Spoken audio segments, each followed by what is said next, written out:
Most people go through life without ever truly meeting themselves.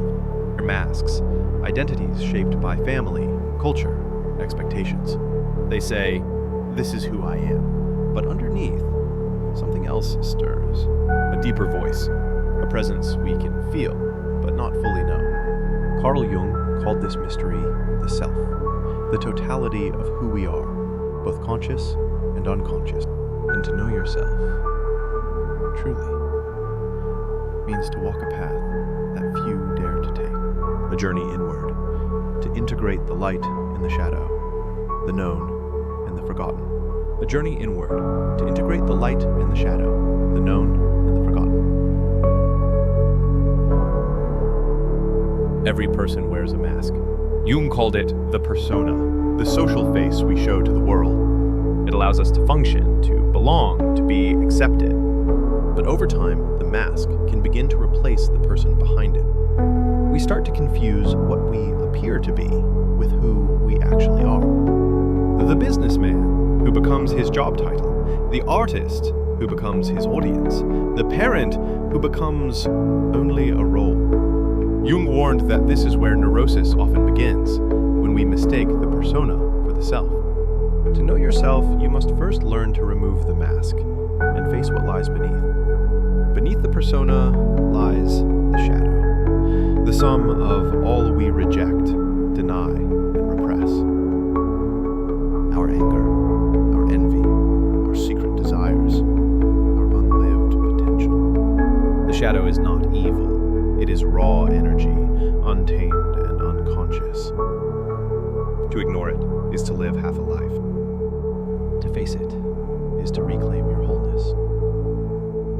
The work of integration begins when we stop judging the darkness within and start listening to what it has to say. Within every man lives a feminine soul, the anima.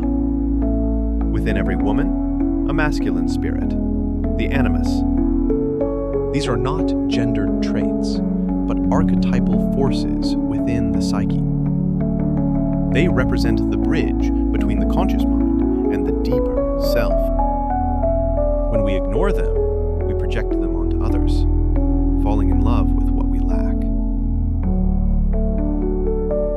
When we integrate them, we become whole, balanced between reason and feeling, strength and sensitivity.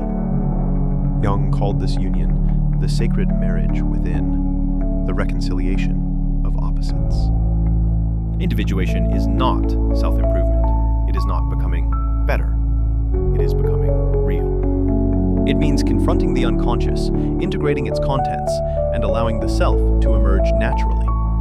It is the process through which the ego learns humility, realizing it is not the center of the psyche, but a servant of something greater. Through dreams, intuition, art, and reflection, we begin to hear the voice of the deeper self. It guides us, quietly, toward balance, meaning, and authenticity. Wholeness does not mean perfection. It means accepting imperfection, consciously. To be whole is to hold the opposites, light and dark, joy and pain, love and fear, in one awareness, without splitting the soul. Jung wrote, "I would rather be whole than good." For goodness can be faked, but wholeness is earned through truth. The truth of who you are. In the end, the journey of self-knowledge is not about becoming someone else. It's about remembering who you've always been. The privilege of a lifetime, Jung said, is to become who you truly are. When we stop running from the darkness, when we listen to the quiet voice within, we begin to see that everything we seek outside was waiting all along inside.